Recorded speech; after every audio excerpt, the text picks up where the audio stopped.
This morning we are speaking with David Peterson, an Afghanistan veteran who is advocating for change within RSL Victoria and is part of what's known amongst members as the Reform Group. Good morning, Dave. Good morning, Mark. How are you? Yeah, good to be speaking with you this morning. This will be quite an important conversation, I think, for a lot of reasons. I'd like to start out by first asking you, though, what is the Reform Group? Yeah, sure. So I think the Reform Group really represents veterans who believe that our peak advocacy body is no longer representative of us, and whom wish to see the RSL really return to its core purpose of representing and providing representation of veterans' needs and desires to Commonwealth and state governments, providing welfare for those of us who are having a challenging time, and providing comradeship amongst all veterans. It represents and is supported by veterans of all generations. We don't seek to represent a particular demographic. We're not young or old. Vietnam, Afghan, Iraq, all that's irrelevant for us. What's really relevant is that we see the need for urgent reform within the organisation, because it's not achieving what we think should be the sort of key performance indicators of the organisation. And the urgency is that veterans are dying today. There will be a veteran in Australia die of something that may be preventable today. And we think that's the urgency required to bring about reform for the organisation that we fundamentally believe can reduce the suffering and misery of some veterans and also improve the lives of veterans all across Australia. But we obviously focus here in Victoria. So we're not a legal entity. You can't join the reform team in terms of a membership subscription, but you certainly can be a part of the RSL reform by seeking change within the organisation. So essentially, it's an informal group of people, like-minded folk, who share an idea about looking for change and have some ideas about what those priorities might be. And you've touched on the theme of advocacy, which is something, it's a little hobby horse of mine as well. I think it's a very important one. And even Jamie Twydale spoke about advocacy in his response to our questions earlier this week. So it is something that is sort of becoming a very important theme. And I think it is something that RSL has not done very well, let alone across Australia, but not in Victoria either. So I think you're hitting on some important issues there. But I want to understand a little bit about, you talked about the urgent reforms and you talked about some KPIs. I'm very interested to know, what do you see as the top one or two urgent things that need to happen almost straight away? And how would you necessarily go about measuring success of that outcome? Yeah, and I think it's important to say that, you know, those of us who seek reform don't necessarily have total agreement on all topics. But the conversation and the discussion is what's really important. And we think we've been able to generate conversation like we are today about some of these important issues that previously went sort of by the wayside.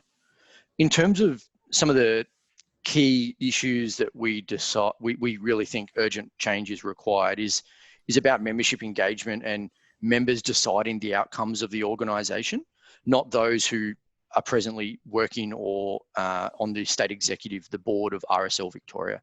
So we really think members should have a much stronger say in what happens. So, and I'll give you an example. We have a strategic plan, and two of those plans are Plan 2020, of which, you know, we're nearly at the end of, and Plan 2022. From what we've been able to determine, there has been no membership engagement on those topics. And so therefore the direction we're heading, we believe, is misaligned to the membership's desires.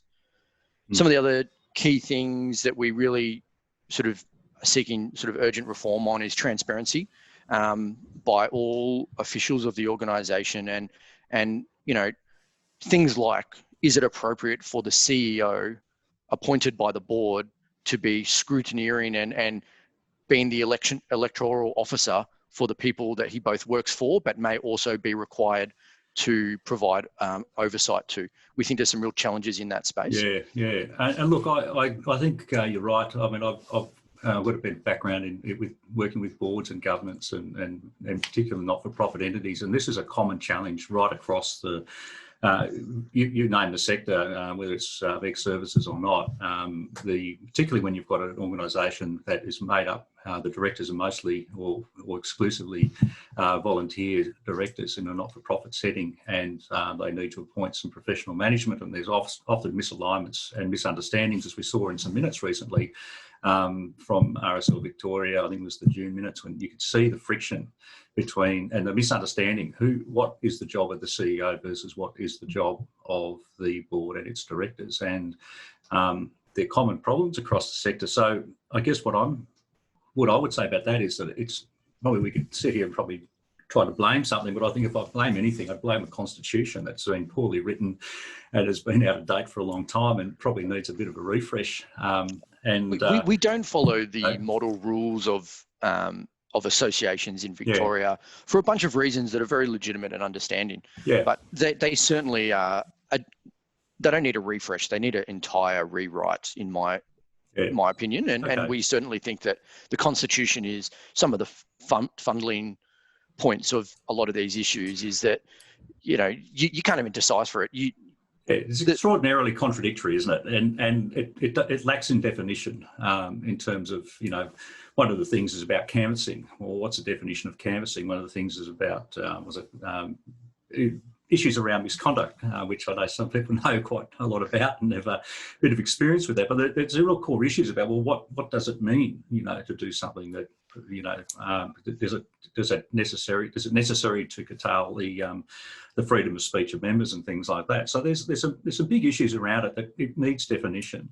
And I'm going to, just as a bit of a plug for a future program, next week I'm hoping to be interviewing, I will be interviewing Andrew Donovan from Thought Post Governance, and he's an expert in not-for-profits and directorships, and he's been an instructor at the Australian Institute of Company Directors on their advanced program. So hopefully we'll be able to put some of those questions to him and get some insights from him around those. But I think that's something that we all agree, and it's actually on the RSL strategic roadmap that I saw published with the annual report. So what other things do you think? How do you sort of fix all this up? I mean, if there's problems, and we know there's an array of problems, we're not quite agreed on what those problems are, and we're not quite a formal group. How does this work? I mean, what's the mechanism to actually get the change going, apart from having some good quality conversations? Well, a conversation is better than nothing. Let's be really honest and frank about some of the challenges. We need to accept that there is some challenges. We can't just pretend that it's not a genuine problem anymore. But we think the fundamental solution to the vast majority of the problems in front of us is a leadership refresh. We need new leadership for the 21st century. The Army, their current strategic sort of think paper is called Accelerated Warfare. The Navy is called Next Generation Navy. The Air Force, Plan Jericho. That's the kind of leadership and thought process that we need for 2020 and beyond. And it's not, the status quo is not sustainable for future generations of the RSL. Yeah, well, clearly there's a reaction to what's going on, right? And there's a schism that's formed between different groups, and it's not cohesive in each one of those groups either. And the worry that I have about the idea of putting a nice fancy label on a reform is that it's just a fancy label on a reform and everybody believes something's happening. So, I mean, this is why I want to get into the tin tax. What are the things within the reform that are going to be really vital for its success? Leadership that is entirely aware and focused on the challenges rather than denial will be absolutely, you talk of an alcoholic accepting that they have an alcohol problem is some of the first stages of treatment. We think that the leadership needs to go through that same level of acceptance. And what we really need to do is not just enhance, because there is almost zero membership engagement at the moment, but genuine engagement with membership, not at the end of the process to tell them what the plan is, but at the start to help them develop their ideas and shape the organisation themselves, rather than, an annual conference where we present a plan and this is what we did last year and this is what we're going to do next year. And that's sort of the one time of the year that we get to hear what the plan is. regular, constant engagements, and we have the mechanisms in the organisation already. So we think the RSL is an 80% solution. We've got the framework for a really efficient member-based organisation, but we're not utilising that framework as it's meant to, and so we're meant to have regional forums, we're meant to have CEOs forums, we're meant to have presidents forums, and these are quarterly sort of events, and so really fills out the calendar pretty quickly once you have all these activities. But we're not effectively doing them. I've been a member of an RSL regional forum, and the conversation is, never about some of the key issues of the organisation. It's about complaining about roadworks out the front of their building, for example. So reframing some of those things and engaging with the membership and the veterans on the ground will really, we've got to trust the members to be able to inform the organisation moving forward. Yeah. Okay. So you're talking about engagement and more inclusion is a really important first step. And when some of these, there's been some really important decisions made, I think, and I think they're very valuable decisions that I was surprised to see some really mixed reactions for some really good things, such as the RSL Victoria and Legacy collaboration over at Legacy House. I think it's a fantastic move, and I know the space very well. And I know the people involved in that, and I think that will work extremely well and will benefit every organisation, and nobody's giving up any of their so-called sovereignty. So the mixed reaction is I guess a testament to the lack of engagement and the surprise of why is this happening, and we'll never alerted to this possibility. And I think it's a good idea, but also I think that it's probably missed out on some other inputs as well that could also have enhanced it and made it even more valuable. So, there's some and what real we really see that move is that move and that relocation is a really important one. So the decision to move our welfare advocate, sort of little A advocate staff into Legacy House from a sort of a service delivery perspective is fantastic. But it then asks questions, well, why do we have an office at number 4 Collins Street? Why is our head office in such prime real estate to engage with government, and our members don't go there for assistance anymore? For an organisation that's 100 years old, to say that you don't go to the head office anymore for support that's a big change, and that's a fundamental organisational change. It's very symbolic, isn't it? I guess it's very saying, symbolic, yeah. And whether it's a better service delivery or not, there is a consequence of moving the welfare down there. And it would be good that the RSL membership were informed by the RSL before the Legacy membership were informed. This is some of the dynamic changes that we've got, that communication is very archaic and delayed and not transparent, so that people get hit from the side by such an important change in their view, but never been guided along the process about why we would like to do this. What's your thoughts on how we can make this better? If we were to do this, what would you really want it to look like and feel like from your perspective? And then we might actually have people champion the change, not protesting what they see as a change. Yeah. So it's a little bit of change management 101, but I think one of the things that I think, and this is the big challenge for, we've got the state elections coming up. We've got a 3-way race for the presidency. And I think one of the things that I find fascinating about that is the president, with all respect to whoever is the president now and who's going to become the president in the future, the president is essentially the chair of the board. They actually don't have all the power. They might, in reality, they might have a casting vote when there's a tied situation or something like that. But it doesn't automatically mean that they have all the power. So you talk about this this efficient organisation, but I'd actually argue it's a very inefficient organisation, and it's too complex because you've got the veteran activities on one side, and you're talking about the forums and things. I wouldn't even know how you get involved in those things, even if you wanted to. But you've got all these different veteran activities going on. Meanwhile, you've got the distraction of running a very large community-based hospitality business that includes something that is actually quite upsetting to a lot of veterans, and that includes the gaming aspect of the RSL operation. So it's you know, I don't know about you, mate. I've worked for a lot of organisations and very complex businesses, and I think after reading through all the papers that we got the other day from RSL Victoria in terms of the minutes and the financial reports and all that, I think this is the most complicated organisation that I've seen operating for a long time. Very hard to sort of get your head around, you know, what direction to take, particularly if you come in new. And, you know, I don't know how that all holds together, because it is just so confusing in terms of what it's doing. Well, I agree. It is a system that was built and fit for purpose in the late 1910s. You know, literally on my coffee book at the moment is the history book of the RSL.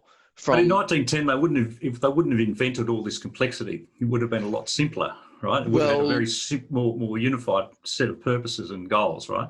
Well, yes, but also, you know, if you were a member of the Orbos sub-branch, which I am, it wasn't possible for you all to come to Melbourne and have a participatory sort of event to share your views. So what you did is you sent one of the boys down. You sent a delegate. That's how we vote. We still vote on a system of delegates, not giving members the direct engagement opportunity themselves. So in 1910, that would have been a very simple process for that to occur, except we haven't moved with the times. We haven't progressed our organisation beyond that. And whilst you know, my comments earlier that the organisation is sort of an 80% solution, that's true. Doesn't mean that we think that's how it should be. It means that we could make this function much better than we currently do, and we could simplify some things and actually inform people about their purpose of what these forums are, not an opportunity to catch up and have a free beer or lunch. They're actually really important. We're talking about veteran entitlements, MERCA versus VEA. What should we be speaking to the government about in terms of, you know, what's our policy position on service animals? Do we have a position on that? Does RSL fund service animals? We don't have any of that conversation. And so we do have a framework to have those conversations, but we do absolutely think that needs to be reformed and progressed into the 21st century. The fact that we're sitting opposite ends of the state talking on these matters via, you know, these systems is a testament to that. Yeah. So what you're saying, and we'll move off this topic in a moment, but there's one of the concepts that's been coming through from the reform side in the various, you know, posts and things that have been coming through, mainly through social media and email lists, is one veteran, one vote. And you're saying because we can now connect in this manner, that there's absolutely the voices of those, particularly in rural participants, rural service members, can be heard and will have a voice if you move to a one veteran, one vote system rather than using the current system through the sub branch. Yeah, and whilst we may have a 20,000 odd membership base of veterans, you know, I think it's fair to say that you know, I've seen RSL membership rolls with 125-year-old veterans on them. You know, clearly they're just being grandfathered year after year after year. They're not genuinely engaged with the organisation. Sorry, David, to interrupt you, but just so people understand, is what that does is it actually potentially gives a sub branch, more voting power by having more members who they get allocated a greater length of vote if that in fact happened, right? Yeah, and again, it goes back to a very fair and reasonable process of delegates represent a certain number of veterans, and it's all spelled out in the Constitution. The larger you are, the more votes you get. Absolutely no problems with that.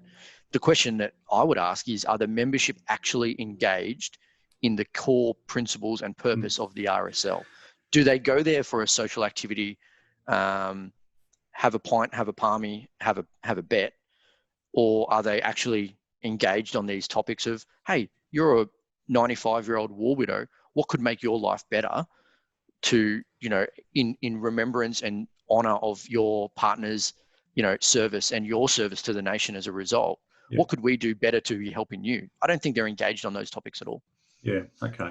It raises an important question, though, or an important issue. Is about, I mean, it's a federation, really, isn't it, of all these little clubs, and some of them not so small. And they get a lot of support, financial support. A big pillar of it, obviously, is the patriotic fund system. and the way that works. And there's been a lot of discussion about, let's call it out, the round robins, the movement of money between branches for different projects and these sorts of things. I mean, they're things that I think are worthy of scrutiny, but without sort of going into a sort of gotcha type of thing, local branches want to run their own show to a certain degree as well, and a lot of it's up to them to have a little bit of sovereignty around the way they operate and the way they want to raise funds and the things that they see as their priorities, but linking in somehow to a state and then potentially a national agenda.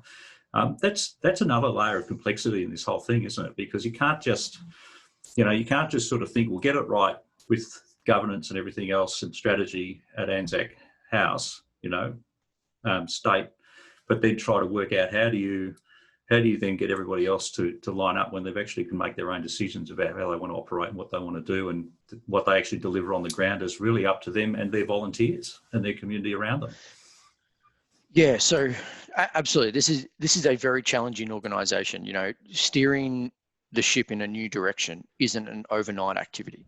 This is a generational level change requirement that is going to take decades. We have our strategic plan is relatively short-sighted in that regard, but the organisation, is very complex with membership.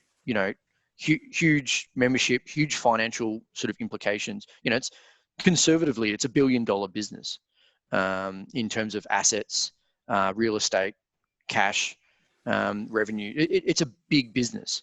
Dave, to change the direction of that is not quick. So Dave, if you look at the business, right, this is a serious conversation. If you look at the business of the RSL and you look at its core goal, right, to provide that support to veterans and their families and all that kind of thing, and the key priorities of advocacy and so forth, I don't see anything in there about running community organisations or being even a pillar of society or anything like that.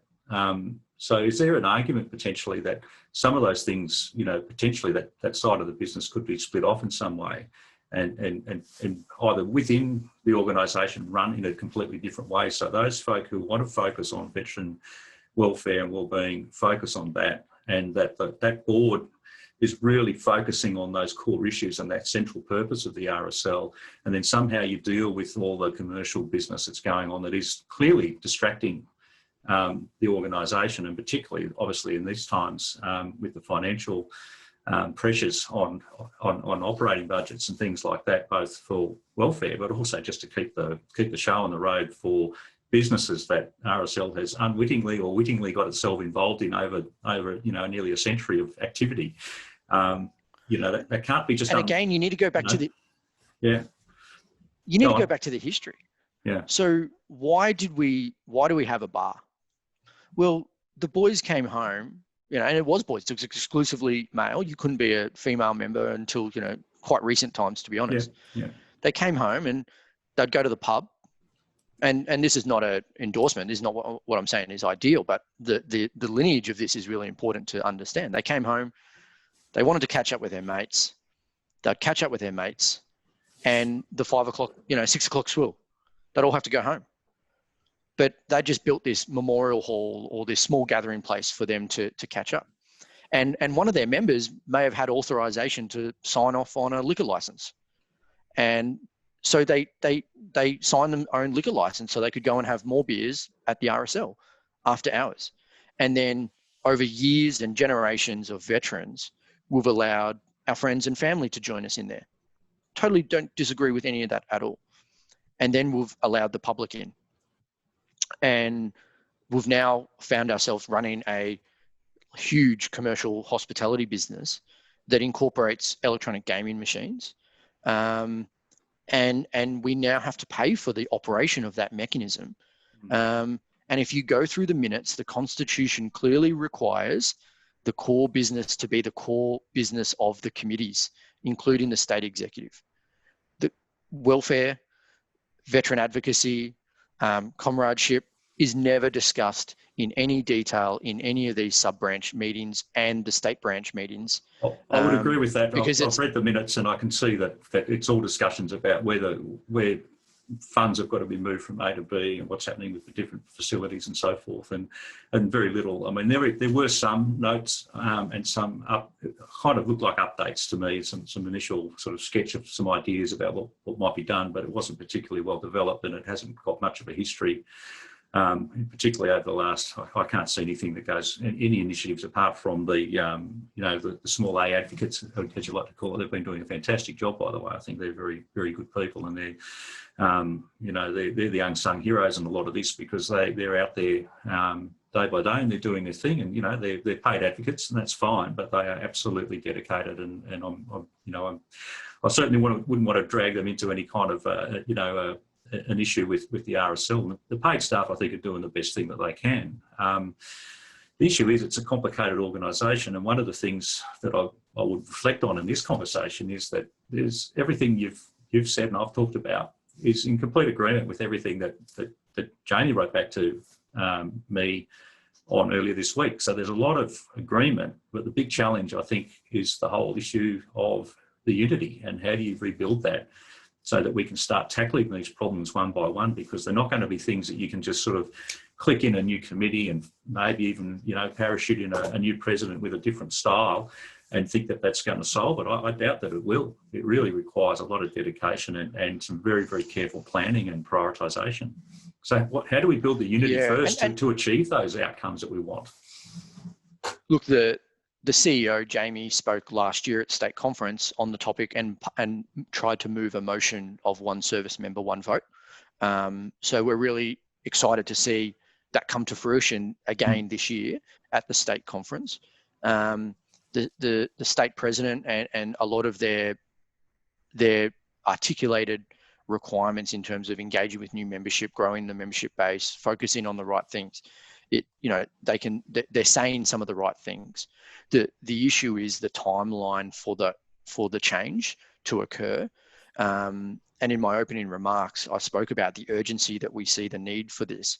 And I think it's a very, very conservative organisation that is an amazing sort of icon of Australia. Everyone knows the RSL. New migrants know the RSL. Yeah. We have properties everywhere. We have one of the most extensive real estate portfolios in the state and the country. But the timeline for that change, I think, is probably the point of disunity and the method of going about that change. But we really think unity is best achieved when we have something to rally around and not rally against. So imagine if we spent all this time and effort fighting amongst ourselves, fighting a common enemy. And don't want to use that term too lightly, but let's put it this way. I think the common enemy is just this legacy of this not to use that small L legacy, the history of this organisation and I guess some inaction and a lack of foresight from potentially earlier leaders, and maybe they were just sort of the ball frog syndrome. They were quite happy thinking everything was going well. And it probably was heading in a direction where we are now. We've got this enormous amount of friction. So the common enemy is the disunity, I would suggest. And one of the things that I know I really want to talk about at some point is just the stuff that goes on in social media, and some of it, I think from the reform side of things, from my observations, is that some of it's been actually extremely valuable and helpful in highlighting issues and concerns and problems with practice, that things that have been happening for years and years and years and just let slide, and they become part of the fabric of the organisation, unfortunately. But then there's some folk who really do go personal, and it's a really hard thing to build relationships, I think, and whether you side here or there, whatever label you want to put, once you've done that, it's very, very hard to sort of build that connection. And I don't know what we can do about encouraging I guess less of that and more of something that goes around the table. And I'm not sure what your take on that situation is, but I think it's causing an enormous amount of damage, not just to the RSL and its brand, which is obviously something we want to use to build a future, but I also think it actually hurts people individually as well, and that's a sad thing.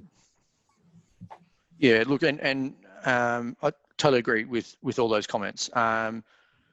you've been a witness to some of, I'm currently under investigation by the RSL, have been for over 12 months now. Still no end in sight for that, those inquiries to be completed. I know of peers of mine, members of the reform group, if you would like to use that term, who have been labelled in official documentation a thief. I think in a military honour code system, we have some pretty strong views on that. And certainly from a professional perspective, my workplace has been brought into this. People have engaged with my workplace, and I know members of the reform group who have had senior state executive leaders go directly to their workplace, and that has resulted in a dismissal from their workplace. So this is a two-way street. So this is very, very serious behaviour, and I'm not saying that there's one side or another, but I'm just trying to work out how do we get to a point where we can call a truce on that, because it's not going to go. I mean, if we keep going, it's just going to get worse and worse. And and if I just can't see how to end well unless something, unless we sort of do some kind of a circuit breaker. So I guess there's that question. I don't know if you can answer that question right now, but I think there's something around that's got to happen. I agree, and I think we talked about mechanisms for membership engagement. Let's have some actual mechanisms, because at the moment, if you see issues within the organisation, what is the mechanism for bringing about change? So if the organisation is about members, of which we are both members, and we have a slight disagreement on some methods or what the final product looks like, but we actually both want to build a house, whether it's a 3-bedroom or a 4-bedroom, doesn't matter. But how do you ask the RSL to build a house? And there is actually no process. And the other thing, and this is a little bit of a personal gripe I've got, but a lot of it's up to the sub-branches as well. My sub-branch, Bentley, I've written to them a couple of times, trying to get engaged with members of the committee, and nobody's ever bothered to write me back, even though I've addressed notes to them specifically and things like that. So that's their issue, but that actually then as a member disengages me from the broader RSL activity. Now, because of the work that I do and the other things that I've been involved in the past and some of the research I'm involved in, I've been able to sort of not worry about that too much. But it's a little signal that if members are out in the community, such as I am, say around in the area around, say, Bentley, for example, well, how do they get engaged without being part of the Pi Palmer pokey crowd? And I suspect that's what you've got to do. It seems like that's what you've got to do. I don't know. It's not right for me to say that entirely. I'm sure there's other mechanisms, but it's difficult, especially if they don't want to get in touch with you after you've written to them. So, and Mark, I think this is actually a really, really core point. The point that sort of we talk around a lot. What is the value proposition of being a member of the RSL? This is a competitive marketplace now for ex-service organisations. There is thousands of them. Why would I join the RSL? As a veteran, what does it bring me? Does it bring me camaraderie? Well, as you've just said, you've unless you go down to the actual physical premise, sit in the bistro and eat a meal or go into the gaming room, that's your camaraderie. You can't tell who's a veteran and who's not.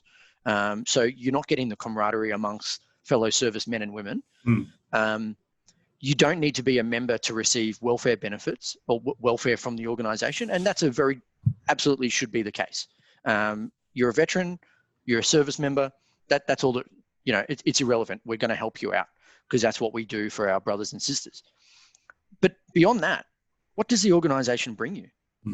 And this is why we don't have veterans of our generation joining, because they don't see any reason for it. You can sign up and be a total silent member, have no involvement, and get the same benefit as being highly involved.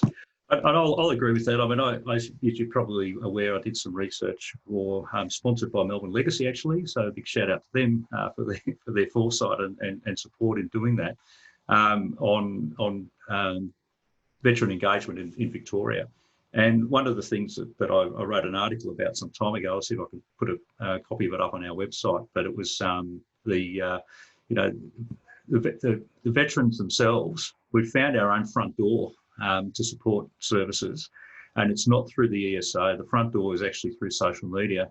Facebook itself, and I actually don't like Facebook very much. I think, you know, when I see the sort of things that people do on there, there's some good elements of it, but there's some really bad elements of it. But people are seeking support for their DVA claims, for advice on how to do things, for job support. All those things are extremely positive. But one of the things that's not happening is it doesn't then coalesce into any kind of joint platform for advocacy. So little a and big A. I guess the other thing is that there's no quality control. So, you know, I've seen people get some really dud advice on how to deal with DVA and what they should do. And a really important part of this, and it goes back to that value proposition, is how much has the RSL in Victoria spent on legal fees in the last 12 months? And how much of that was helping veterans, their service members, out? And we understand lawyers can't be involved in all stages of the process, but how come the RSL's not taking the government to court and using our full power to fight for the little veteran? And look, there's your value proposition there, right? You're talking about the sorts of things with, I mean, advocacy is obviously a key thing, and well-being and welfare support is essential, and I think that cannot be done on its own. It must do it collaboratively if it's going to do it well. It cannot be an expert across everything that the sort of services that I've seen people need. Some people need really complex and combinations of supports that stem from one or two root causes.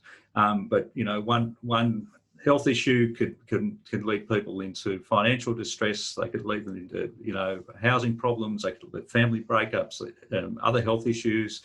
All sorts of complexities emerge from one thing, and I don't think it's possible for any one organisation to be able to handle all those things. But it is possible for a nice collaboration such as RSL and Legacy, which I'm a big fan of that collaboration, to work as a really important case management agent to connect people with really worthwhile and quality services that can monitor their progress. I think that's a really important value proposition there on its own, plus the advocacy. And this conversation is not the conversation we're having within the organisation. The organisation in RSL is not saying, you know, what do we need to do to optimise our services?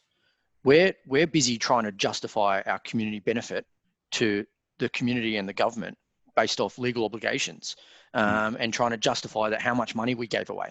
Instead of saying, you know, what's the touch point for a veteran with this organisation and others, and how do we make it better? And what we are seeing now is, you know, we recently RSL Victoria has hired a clinical psychologist. Well, whether you agree or disagree with that, whether you agree or disagree with Legacy, RSL Victoria forming a co-service, that's the conversation and the nuanced, important stuff that we really should be talking about. And it's not being done. And we may have some personal disagreements. That's okay. It's not, you know, it's not the answer is my way or your way. Let's have a conversation and let's see what the membership want from this.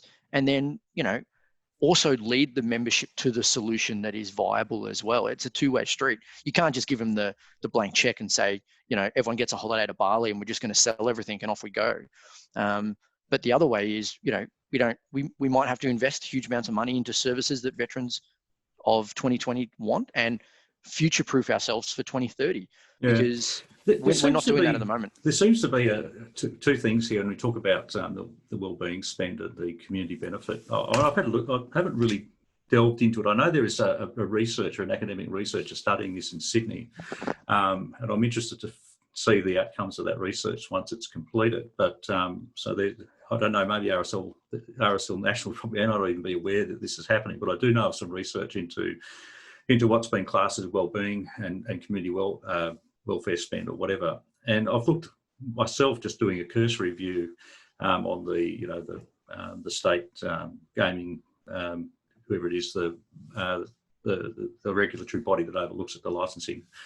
And, you know, I look at the welfare spend or the community benefit, and a lot of it's classified as subsidised meals and beverages, not including alcohol in brackets, I think it says usually. there's a little bit of spend on maybe some veteran support, but often there's very, very little. And then they get to absorb their, their non-gaming operating costs included in the wellbeing or the community benefit as well. So it looks very impressive when you look at these millions of dollars going out the door in community benefit. But basically, from what I can tell, it's all about actually spending the money on your own organisation and on your own patrons to actually enhance the operation again. So it's not. I think it's a little, I actually think that's a little misleading, and it'd be nice if there was some guidance about, well, this is the sort of way we'd like that money to be spent if you're going to report on it. I would think it, and I would think it is misleading and deceptive conduct to state that you provide X amount of benefit to the community, but in real statutory terms, what you're willing to sign is different number. That's I think misleading, both to ourselves but also to the community.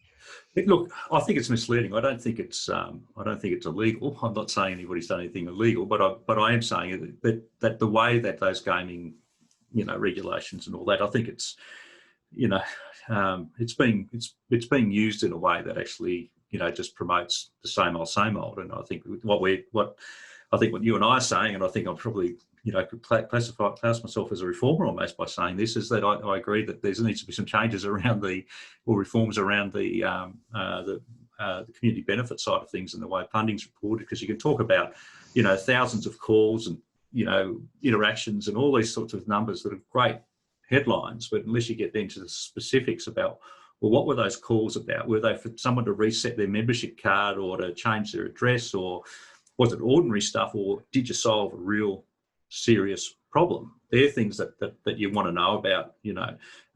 Whether you got 1 million likes on Facebook or not doesn't mean anything unless that 1 million likes actually is part of a plan to build online engagement and be part of something that channels people towards a service or towards some action. That's when Absolutely. It becomes important. So those things may be connected to that, but it's just, at the moment, from the last report that the annual report, they're not apparent things. And so no, absolutely. And I think, within the reform group, we have individuals who think, let's jam the community for every last cent we can get them through those poker machines, through that bistro, through that bar. Let's take the RSL name off it and let's run that place to its maximum, profitability. We have other people, and myself included, that I think that we shouldn't be involved in a business of gaming. So we have a broad view. Like it's not this homogenous idea of what the path forward is, but what is common amongst us is recognition that you can't just be going around saying we give $10 million of community benefit to veterans and the community, I think was the actual technical word phrasing. But we really need to get better at how we tell the story, and we really need to get better at telling the whole truth, not the part of the truth that makes us look the best. So from that, so what we're talking about here, I want to move it to a little bit to something else. I want to go back a little bit, because I think it's an important thing that I don't think many people understand, because I talked about the role of the president and the board and the committees and all this federation, and there's this. I think there is this misunderstanding, and it's a common one that I've seen in other not-for-profits and indeed corporate organisations, where the role of the CEO is equated with the person who makes all the decisions and sets all the priorities and directions and things like that. And in a corporate entity, that's probably a little bit more so. But in a not-for-profit, particularly when you've got this, high level of volunteerism, and you've got these complicated constitutions of membership organisations, the CEOs really are an instrument of the board. And so there's this sort of idea that, the CEO, say, in this case, Jamie Twydale, has all this power, and he just goes away and he can decide things and make things happen, and he can answer all the questions that people want to ask him and things like that. But in actual fact, I think he must be, because of the complexity, and obviously because you can see that there's from those minutes of June or July, I can't remember which ones, you could see that there was that little bit of friction going on, because the board themselves aren't really quite sure where the boundaries lie. I think there's a misunderstanding about how much the CEO can and can't do, and obviously they need to have some conversations about delegation of authority and freedom of action and their own communication because of what we've read.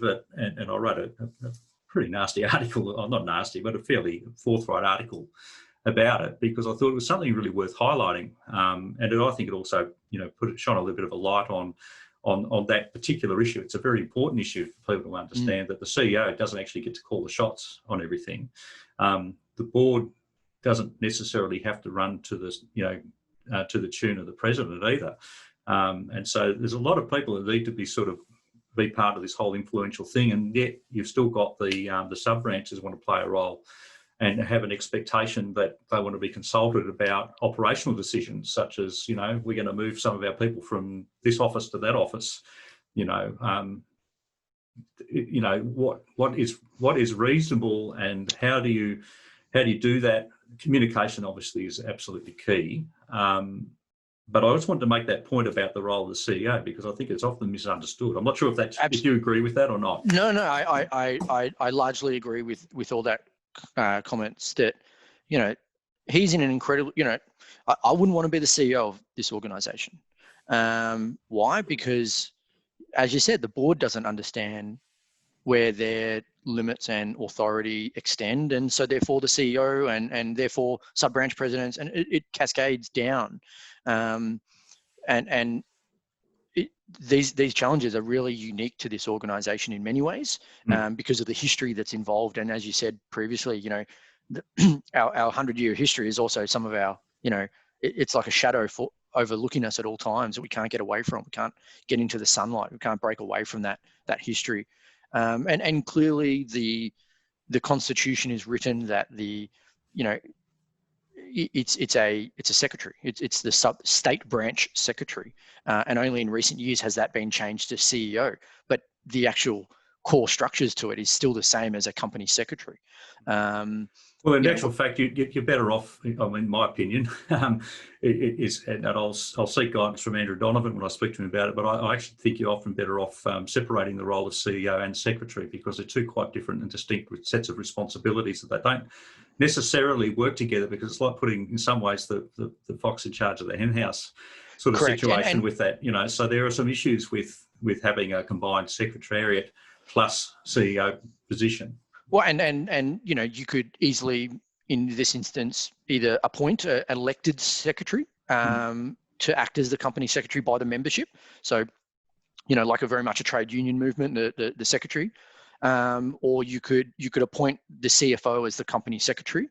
Or you could hire a professional secretary who knows exactly what they're doing, so they know how to run elections, for example. Correct. And do all those costs, cross the T's and dot the I's type things, which is what companies and risk management and various other things. So look, I think we've shone a light on a lot of these issues, and it's been really nice to air. I mean, I've enjoyed having the opportunity to air some of my points of view as well along the way, and hear some of yours, which has been great. But I don't want to leave this interview without asking, what steps can we now take to move things forward? Because I guess I would say that I'm sensing from the opportunity that I've had to speak with Jamie, for example, and he's obviously taken the time to respond to questions. He didn't edit the questions. I wrote those questions, and they're probably not the clearest questions. I took the opportunity really quickly. I wrote them up, and Leo D'Angelo Fisher wrote a nice summary of that whole thing at the end of it, which was good. So I think it made it a whole lot more readable and digestible, but the raw information is still there, and I want to leave it there intact as the way they responded. So I thought that was a big, he didn't shirk from one of the questions that I wanted to ask, and I did keep the scope to the annual report, but he did do that. So I'm sensing there's a move to a greater level of engagement, which is one of the desires that you've been talking about. And I guess what I want to know is, well, that's from that side of it, and you can't speak for them, I can't speak for them, but what could you say? What do you think could be done from a reform side, or even from you personally, in terms of moving the relationship forward so that we can be, we can get something happening in a better way for our organisation, really? Yeah, I think some of the real challenges in the next sort of days, weeks, months as we move towards the election is a difficult period to have some rebuilding or rehabilitation of relationships. Yeah. For a whole bunch of reasons. It's very clear that we don't think the current leadership of the RSL in Victoria is appropriate for the next generation of the RSL in Victoria. The current board has a different view. Obviously, they're running for re-election. We certainly have some views on who should be the new leaders, but we haven't really expressly stated who we, because we don't want to fall foul of canvassing rules. And members of RSL Reform are candidates for state office. Sure. So I think some real practical steps could be that this is the best time that's ever occurred for meaningful engagement in a private way. It doesn't have to be public. We have video cams. If you weren't recording this, no one would ever know that we were talking for an hour about, relatively complex matters within an ex-service organisation. Nothing's stopping us from doing that right now. Okay. But one of the things I think does stop, or does put a barrier up, and I'm going back to this social media thing. It's just something that's a little bugbear of mine. Is there some way of calling a truce on that stuff, and then also announcing availability if required, if desired, to be engaged in a private forum or something like that? Is that something that is a reasonable thing to do? Yeah, look, I can't help but notice the UN beret in the background of your shot.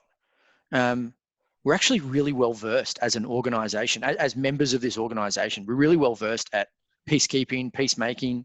We did it professionally. Sure, we didn't do it in this context, but the skills and the lessons are much the same. I think a viable way of moving forward is to acknowledge that you can't just discipline us out of the organisation. You can't tell us just leave if you don't like it, because we refuse to learn the lesson, not relearn the lesson of our Vietnam brothers and parents. They went and formed their own separate generational organisation very successfully and advocated for a lot of change. But we refuse to do that. We refuse to leave the organisation and start our own little sub-organisation, because that just perpetuates the problem into the future. So if you acknowledge that there is a genuine groundswell amongst the membership for reform, then we can start talking. Yeah. But if you don't wish to acknowledge that, and if you wish to say that everything is fine and rosy and everything's well in this organisation, then I don't think there's enough common ground to overcome some of those personal challenges. Because I think, like the conversation today, I've certainly had similar conversations with Jamie, some months ago now, but, Jamie came over to my house and had a few beers. We talked about a bunch of stuff. And the board was well aware of that. Now our audience is well aware of it too. So yeah. So there's no secret about it. Yeah, of course. Yeah. And so very happy to have these conversations. So we've got we've got the ability to do it. So I guess I don't know what influence you've got around the reform table, but I'm calling out. I mean, and I know that there are people on the other side of the outside of. I'm not saying it from Anzac House, but I know there are supporters who there are anti-reformers out there as well, who aren't part of. I mean, they're their own entity or their own person, and they're pretty vile, some of it as well, and it's not particularly helpful. What we often don't talk about is the substance of the matter. We often talk around the substance of the matter. We've got to agree to focus on the issues, not the people. Is that correct? Is that one of the agreements that we need to sort of stamp into this whole debate? I think so. Your time in the UN, working with the UN, you have two sides, warring factions. That there might be more than two, as you said. There's a foundation group now that's appeared, number of influential presidents, raising almost identical concerns to what we're raising, and have done that publicly as well. We got to move past the individual problems. We got to move on to the actual substance. And how do we move forward? So will we see less? Do you think now that we're starting to have these dialogues are starting to move through, do you think we'll see less of the campaigning? Because I personally think that's it's done its job. You've raised issues, or not you, but necessarily your group, however it is constructed. The issues have been raised, and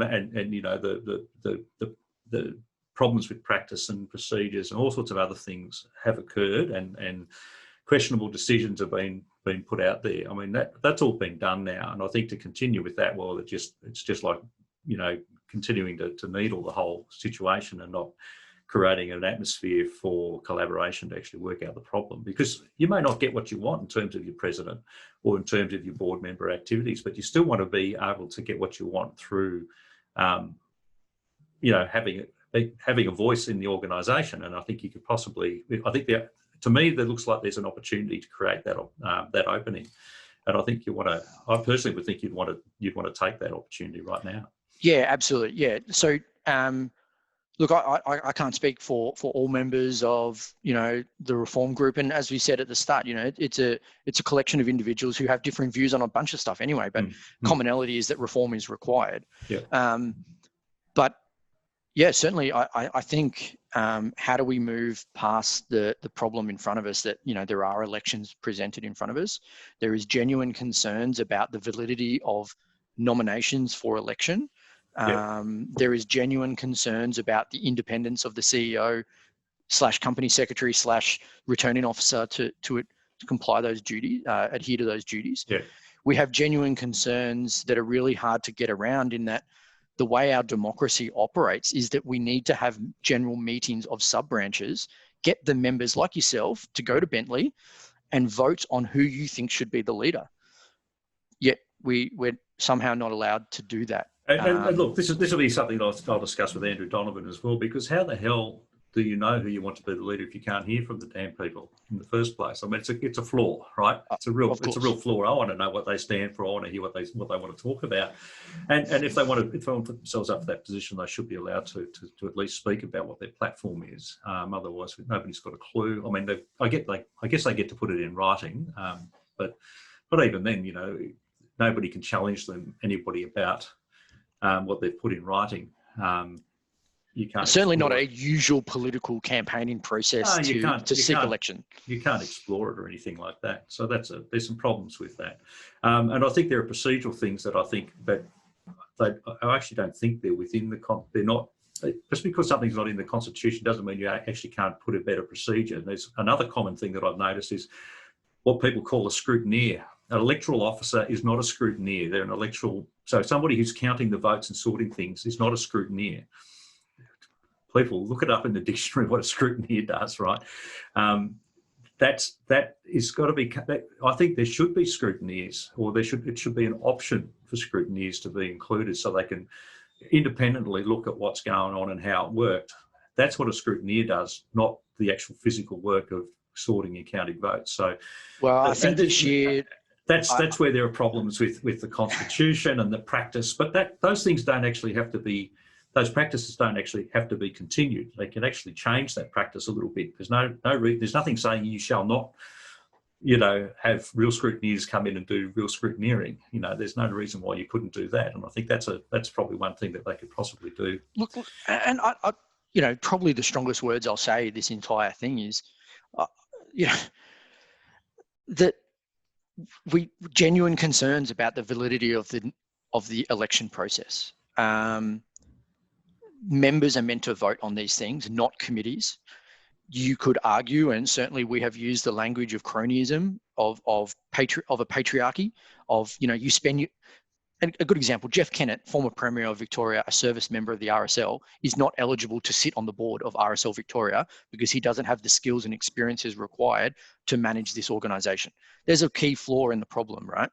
And so you have this system where you got to earn your time on the standing committee to become executive. Got to spend a certain amount of time on the executive to become the president to become state office. We've got some real challenges here. Yeah. And what has happened in the past has not been constitutional. It is okay. We can all admit that is true. This year, it must be constitutional because we live in a rules-based world.